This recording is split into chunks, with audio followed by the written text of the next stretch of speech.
Hello friends, welcome to my channel excellent coaching. आज theories of gender role development से start करेंगे। Theories में सबसे पहली जो थ्योरी है वो है सोशल लर्निंग थ्योरी। और सोशल लर्निंग थ्योरी में ये बोलते हैं कि जो बच्चे होते हैं वो अपने पेरेंट्स को देख के जेंडर रोल उन्हीं से सीखते हैं, क्योंकि वो पेरेंट्स को देखते हैं, उन्हें ऑब्जर्व करते हैं, उन्हें इमिटेट करते हैं। तो ये दो चीज़ें इसमें इंपॉर्टेंट है। पहले तो वो उन्हें ऑब्जर्व करते हैं कि वो किस तरीके से बिहेव करते हैं, पेरेंट्स, फादर किस तरीके से बिहेव कर रहा है, मदर किस तरीके से बिहेव कर रहा है।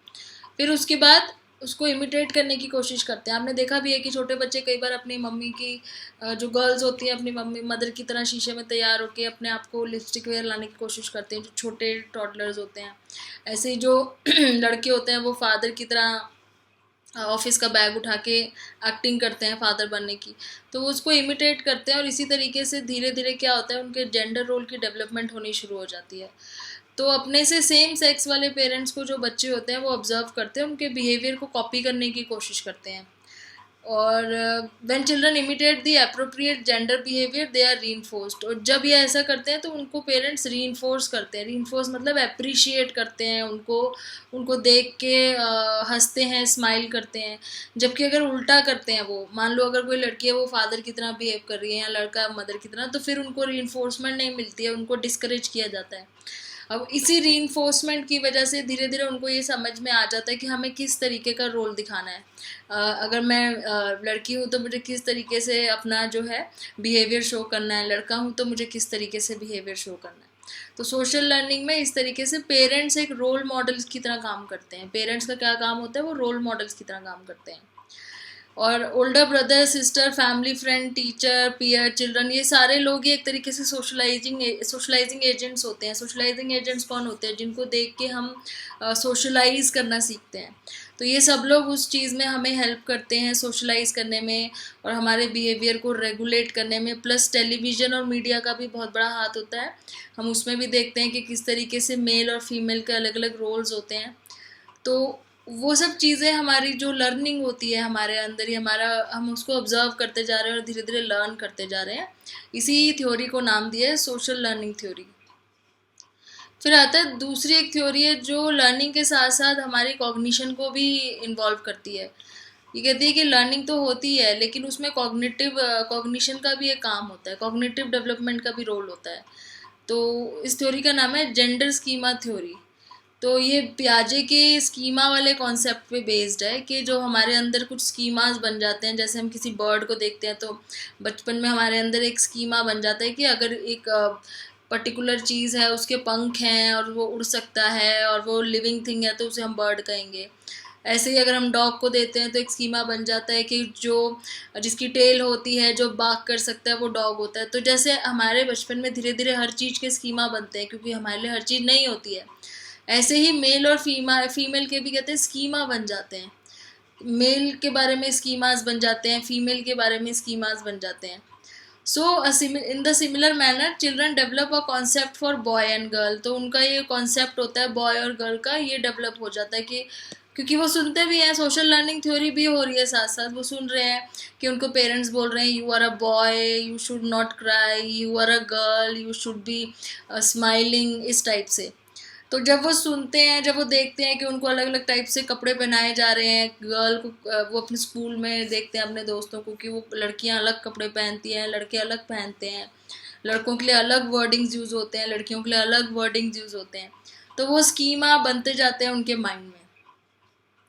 इन्हीं डिफरेंसेस की वजह से उनको धीरे धीरे ये चीज़ भी समझ में आने लगती है कि हम दोनों में क्या डिफरेंस है, एक गर्ल और एक बॉय में क्या डिफरेंस है। तो उसमें क्या है, इमिटेशन और रीइंफोर्समेंट वो सब तो इन्वॉल्व है, लेकिन साथ में आपका माइंड भी काम करता जा रहा है, स्कीमा बनाता जा रहा है। सो rather than being simple imitation and reinforcement as in social learning theory, the children acquired their gender role by organizing that behavior around the schema of boy and girl। तो वो अपने माइंड में schema बनाते जा रहे हैं कि किस तरीके से बॉय बिहेव कर रहा है, किस तरीके से गर्ल बिहेव करती है। वो स्कीमा जब बनते जाते हैं तो बड़े होते होते उनके जेंडर रोल्स भी अलग अलग हो जाते हैं। तो ये दोनों थ्योरी हैं। दोनों थ्योरी अपोजिट नहीं है लेकिन एक दूसरे को सपोर्ट कर रही हैं। सोशल लर्निंग थ्योरी को जेंडर स्कीमा थ्योरी बिल्कुल सपोर्ट करती है, लेकिन ये साथ में ऐड भी करती है कि इसमें हमारी कॉग्निशन का भी रोल होता है, बिना कॉग्निशन के हम वो सब चीज़ें समझ नहीं सकते। फिर आ जाती है जेंडर स्टीरियोटाइपिंग। स्टीरियोटाइप हमने पहले पढ़ा हुआ एक कॉन्सेप्ट होता है जब हम किसी एक पर्सन के बारे में या किसी ग्रुप के बारे में बहुत ज़्यादा बायस्ड सोचते हैं, और उसके वो बिल्कुल भी वो समझने की कोशिश नहीं करते सही तरीके से, और हमेशा जो हम दूसरों से सुनते हैं उसी को मानते हैं। तो स्टीरियोटाइप, काफ़ी टाइम से हम कोई चीज़ सुनते हुए आ रहे हैं और हम उसको ठीक करने की कोशिश नहीं कर रहे हैं, और हम उसके पीछे का रीज़न समझने की कोशिश नहीं कर रहे हैं, तो उसको स्टीरियोटाइप कहते हैं।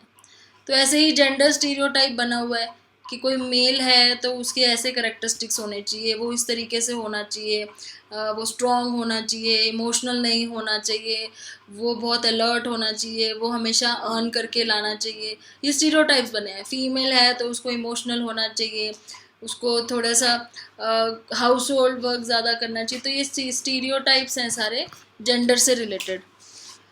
Mail and female gender stereotypes में लिखा है कि male gender stereotype generally includes following character. Male के दिए हुए हैं इन्होंने जैसे स्टीरियोटाइप के, अग्रेसिव, लॉजिकल, डिसिसिव, डिसीजन लेना आना चाहिए मेल को, अनइमोशनल होना चाहिए, इनसेंसिटिव, जबकि ये सारी चीज़ें सारी इलॉजिकल हैं। ऐसा आप किसी एक पर्सन को, मतलब सारे मेल्स को थोड़ी बोल सकते हो कि वो सारे ही अनइमोशनल होंगे या सारे ही इनसेंसिटिव होंगे। बहुत सारे मेल्स ऐसे होते हैं जो बहुत सेंसिटिव होते हैं, या सारे ही इम्पेशेंट होंगे। तो ये तो एक स्टीरियोटाइप बना हुआ है कि मेल्स ऐसे होते हैं। फीमेल में लिखा है इलॉजिकल, चेंजिएबल, इमोशनल, सेंसिटिव। अगेन ये भी बहुत ही स्टीरियोटाइप बहुत गलत है, क्योंकि आप हर किसी फीमेल को इलॉजिकल नहीं बोल सकते, हर किसी को। अब सारी फीमेल इमोशनल भी नहीं होती, ज़रूरी नहीं सारी इमोशनल और सेंसिटिव हो या सारी बहुत नर्चरिंग हो। तो ये स्टीरियोटाइप्स बने हुए हैं।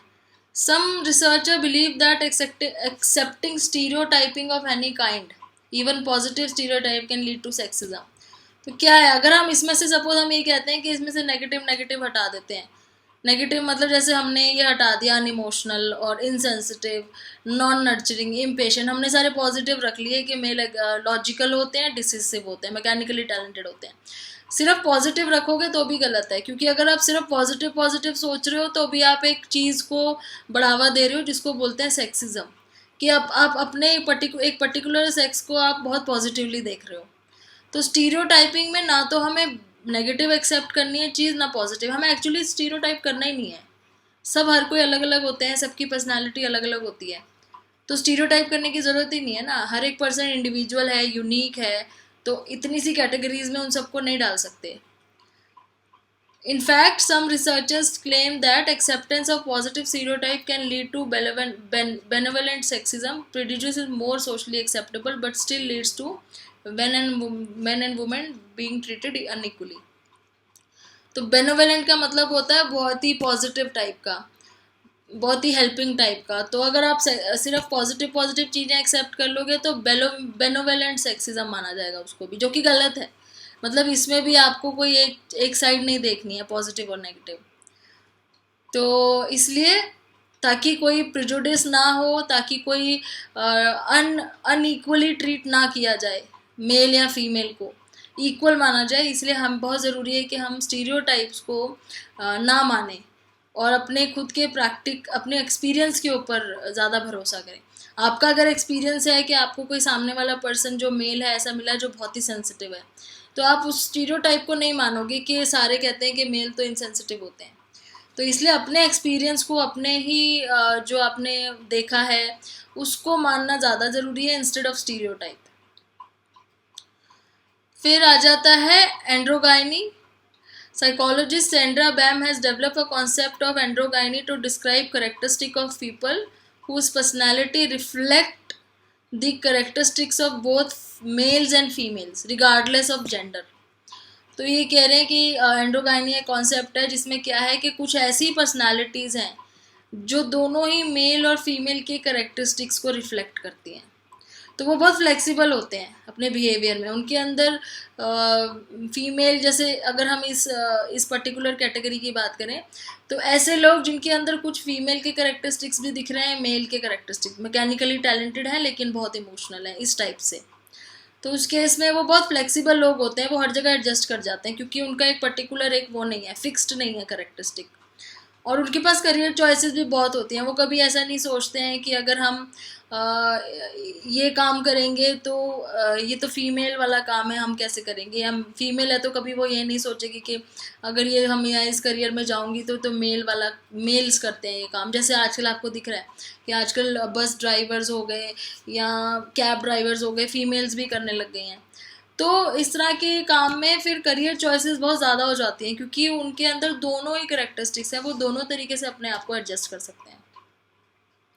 और जो जेंडर बायस रोल में, जैसे जो स्टीरियोटाइप में फंसे रहते हैं जो लोग, उनको क्या होता है कि वो अपने आप को एक, अगर कोई मेल है तो वो सोचेगा कि नहीं मैं वो काम नहीं करूँगा जिसमें मुझे फीमेल वाले करेक्टरिस्टिक्स दिखाने पड़े, मैं कोई ऐसा काम नहीं करूँगा जिसमें मैं बहुत इमोशनल लगूँ, मैं बहुत इनसेंसिटिव लगूँ। कोई फीमेल है तो कहेगी मैं कोई ऐसा काम नहीं करूँ, तो वो अपने आप को लिमिट कर रहे हैं। तो इससे अच्छा तो है कि एक एंड्रोजिनस पर्सन बनो, ताकि आपको ज़्यादा फ्लेक्सिबिलिटी मिले अपने डिसीजन में, ना कि आप अपने आप को रिस्ट्रिक्ट करके रखो। एग्जाम्पल एक इन्होंने दिया है, let's say a man through an unhappy circumstance is left to raise his 3 small children. अब जैसे एग्जाम्पल यहाँ लिया है कि सपोज एक आदमी है जिसके 3 छोटे छोटे बच्चे हैं और वो अकेला ही रह गया उनके साथ में भी, वाइफ नहीं है, जो भी उसको उन तीनों को पालना है।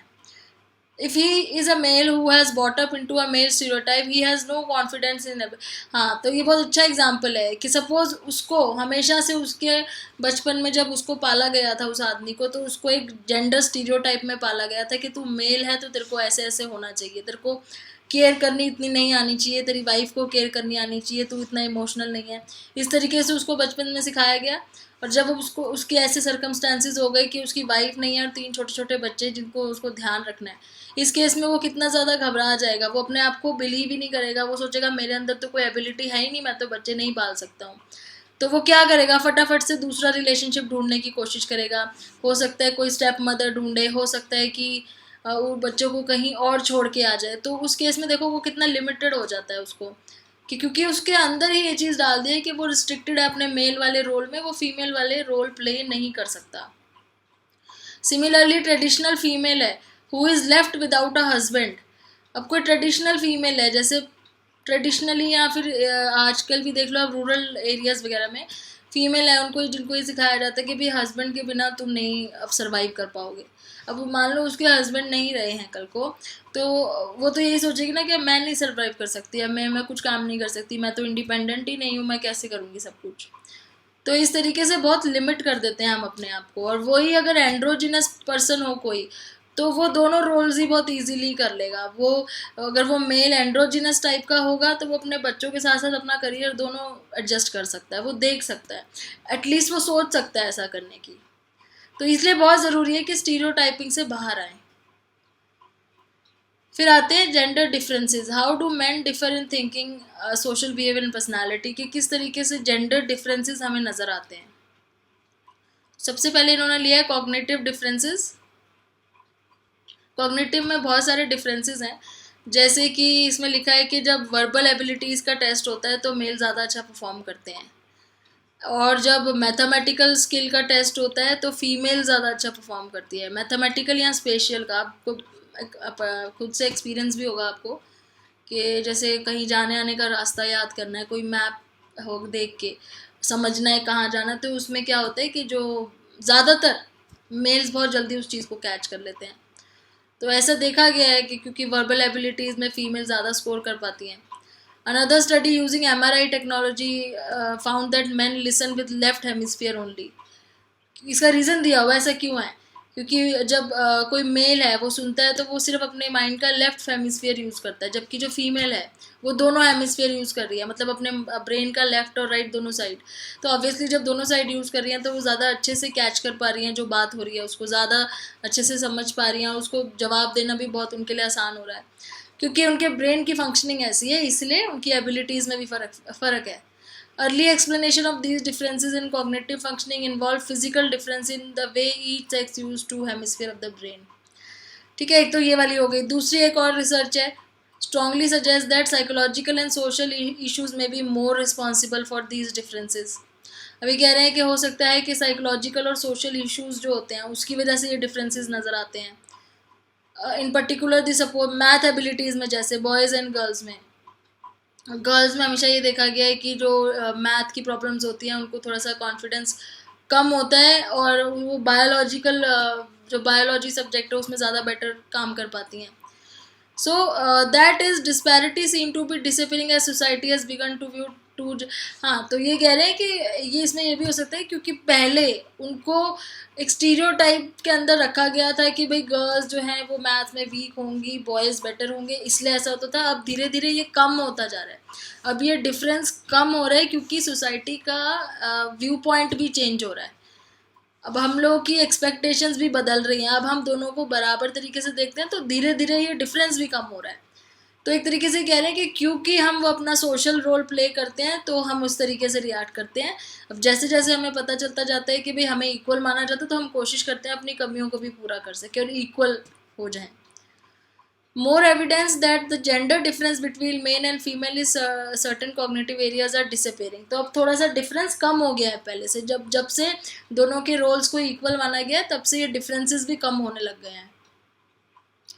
तो अब क्या है कि मैथमेटिकल स्किल्स वगैरह में गर्ल्स भी बहुत ज़्यादा एग्जांपल्स आ रहे हैं जिसमें गर्ल्स बहुत अच्छा कर रही हैं, और बॉयज़ हैं जो बहुत इजीली अपने वर्बल एबिलिटीज़ को यूज़ करके मोटिवेटिंग स्पीकर्स बन रहे हैं. तो इस तरीके से ये हमारी कॉग्निटिव डिफरेंस को इन्होंने समझाया है कि हमारे रोल्स की वजह से क्या डिफरेंसेस दिखते हैं. और उसके बाद आता है social and personality differences. Social and personality differences में वही है कि जिस तरीके से हमसे एक्सपेक्ट किया जाता है सोसाइटी में, हम वैसे बिहेव करते हैं, इसलिए हमारे बिहेवियर में डिफरेंस नज़र आता है बॉय और गर्ल में. और पर्सनालिटी में भी फ़र्क नज़र आता है क्योंकि जब बचपन से वो चीज़ ध्यान में रखते हुए बच्चों को बड़ा किया जाता है कि कोई गर्ल है तो उसको बार बार बोला जाए कि तुम बहुत इमोशनल हो, तुम बहुत सेंसिटिव हो, तुम्हें अपना ध्यान रखना चाहिए, हमेशा एक बॉय तुम्हारे घर तुम्हारे भाई या पापा के साथ ही बाहर जाना चाहिए. तो वो गर्ल के अंदर तुम ऑटोमेटिकली एक फीलिंग डाल रहे हो कि वो वीक है.